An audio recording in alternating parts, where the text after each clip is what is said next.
Jak vytvořit víc šťávy, živosti, laskavosti a hloubky ve vztahu? To je taková otázka, kterou si klademe obě pohlaví. Kladou si to muži i ženy. A co s tím? Abych mohl jít víc do hloubky ve vztahu, aby to mohlo být víc živější a radostnější, tak já potřebuju, aby tam byla polarita, aby tam byla přitažlivost.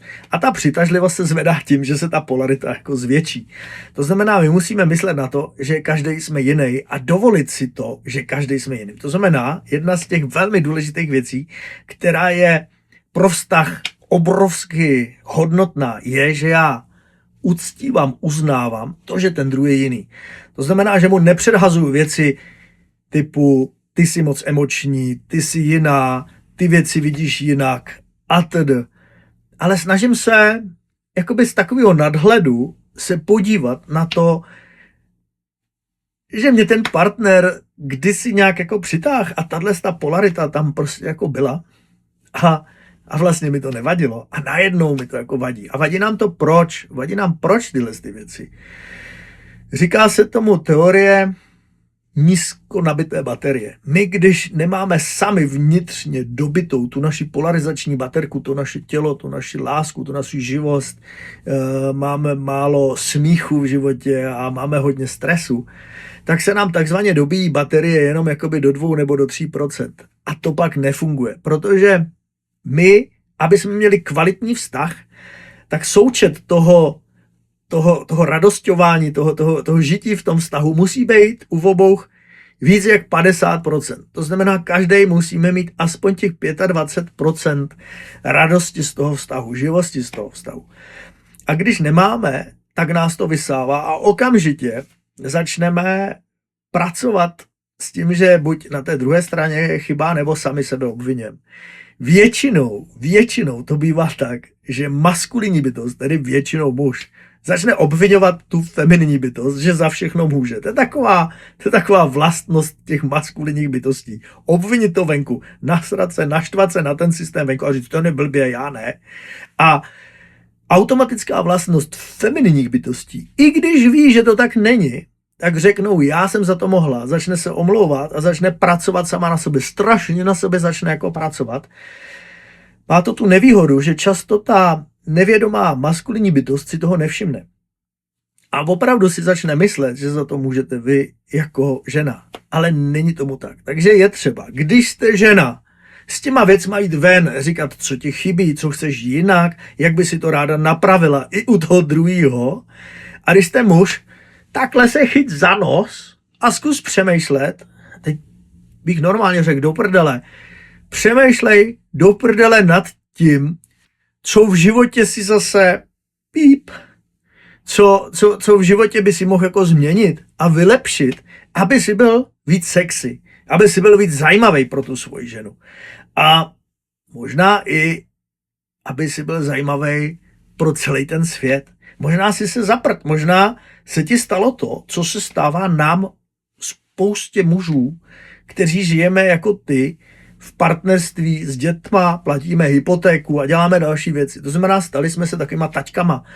Přišli jsme, takhle jsme se rozkytli a prostě přestali jsme být zajímaví. A naše ženy na sobě pořád pracujou, pořád něco jako dělají, furt něco zkoušejí, tamhle chodí cvičit, tohle to dělají. A my často nic. Takže zkus změnit tu polaritu i u sebe, aby ta polarita prostě byla živá a šťavnatá.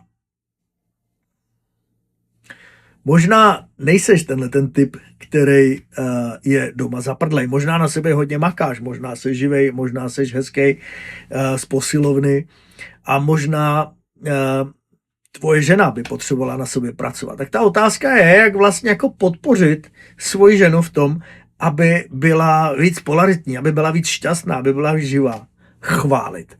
Ženu je třeba chválit, pořád chválit. Prostě to je rozdíl mezi náma, mužema a ženama, že muži musíš být pravdivý. Teď se ti to povedlo, teď se ti to nepovedlo, je to OK. A my, OK. Ale ženě, když řekne, že se jí to nepovedlo, že je strašná, že něco tam dělá hrozně, že třeba, já nevím, podívej se, tady máš špek, nebo podívej se, teď seš unavená, nebo podívej se, teď máš PMS a seš strašná, tak prostě z nějakého záhadného důvodu tohle u žen vůbec nefunguje. Nefunguje to. U žen, myslím s těma, který miluješ a oni milují tebe, je třeba je chválit už za malou věc, protože ženy pořád prostě říkají, Ježíš, tobě to sluší, ty jsi úžasná, mezi sebou takhle švitoří, protože to je jejich způsob jakoby zakořeňování té podpory v sobě. Ženy totiž automaticky pořád na sobě pracují. To je strašně důležité, co jsem chtěl teď říct. Ženy na sobě automaticky pořád pracují. My muži automaticky se snažíme nic nedělat. To je prostě náš jako cíl, aby jsme se dostali do prázdna, do jednoduchna, do nic. Už nemusím nic dělat, už jsem dost, takhle je to perfektní. Ale u žen to nefunguje takhle. Ženy pořád ví, že je třeba něco zlepšovat, takže na sobě pracují svým způsobem. A pokud je to tvoje žena, mělo by se ti to líbit. Takže podpořit ženu v těch jejich sexuálních, emočních, tělových, životních věcech chválením. Takže žena, femininní bytost, je třeba chválit. A chválit můžeš různými věci. Můžeš používat dárky, můžeš používat hlazení, můžeš používat to, že ji vezmeš na nějakou večeři. Takže to jsou všechno způsoby, kterými ta žena zjišťuje, že ještě jí na tobě záleží. A jak zjistíš ty, že už jí na tobě nezáleží? Jak zjistíš, že na tobě už tvojí ženě nezáleží? Už se s tebou nehádá. Jakmile se s tebou nehádá, jakmile do tebe nerejpe, jakmile prostě zlomila na tebou hůl, tak už je jasný, že už s tebou tolik ve vztahu není. Nebo je úplně vyflusaná, unavená, tohle to jako neberu, jo? Třeba když máte děti a ona je zrovna ve stavu, kdy je v 6 nedělí, nebo kojí, nebo první rok, 2 toho života, kdy pořád jenom kojí, to se nepočítá. Ale pokud už jste v té